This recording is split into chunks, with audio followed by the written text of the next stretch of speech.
You know, the thing I was most worried about dying during this 3-hour movie was my bladder.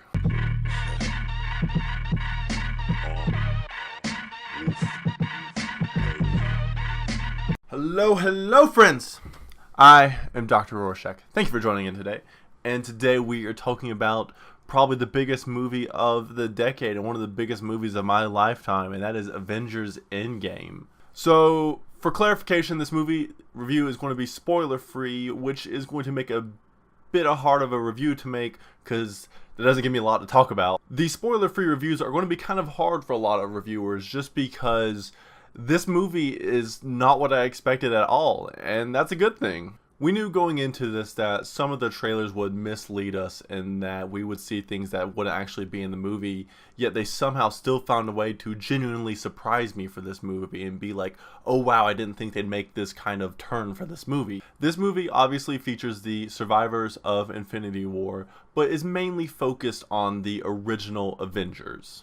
So something I do want to say is that a lot of people have been wondering about Captain Marvel in this movie, and I do want to say that Captain Marvel is not in this movie too much, and no matter how you feel about her and the Captain Marvel movie, I feel like focusing too much on her would have taken the spotlight out of the original Avenger characters, and so overall I was really happy with the decision to not use her much in this movie. But the characters are what I enjoyed the most about this movie. We get to see some very different sides to the characters in this movie, and we get to see some very extremes from the aftermath of Infinity War, and we get to see these sides that we have never seen or could ever even imagine these characters going to. Also, I do want to say, out of the original Avengers, Captain America shines the most in this movie, and it feels very well deserved considering that he only had about 5 minutes of screen time from Infinity War, so he got the spotlight in this movie. This movie also finds ways to connect and reference to characters from the MCU in the past that we haven't seen in a while, and that was a very great throwback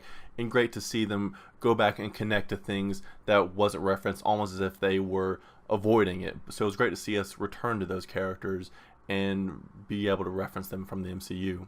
As usual, this movie is up to the Marvel par on humor. It's not as funny as Infinity War, but that is to be expected when we're missing characters like Drax and Star-Lord. This movie has a clear, distinct 3 acts and a prologue, and I do want to say that the second act is one of the most unique things I've ever seen in a superhero movie. The second act is what surprised me the most and what flipped the Marvel formula on its head the most, so it was a very refreshing take on it. The second act, however, does bring up the past issue from Infinity War, and that is when we have characters grouped up in 3 or 4 different places, and we'll spend 10 minutes with one and then switch to another. We're having to keep up with these 4 different things going on in different places, and it can be a lot to take in at once, but that's just a minor issue. Also, this movie does involve time, and the time concept of this movie does get a little bit confusing sometimes and wrapped in its own self, but it's nothing going to take you out of the film experience. The easiest way I can describe Avengers Endgame is that it's a love letter to the MCU, referencing so much from the past 11 years of storytelling and wrapping up so many character arcs. It's just so beautiful and well done. This movie will excite you with this action, make you laugh in moments, and then make you emotional in other moments, and that's so much to bring from just a superhero movie. Avengers Endgame is a 9.8 and easily the best movie I have seen this year.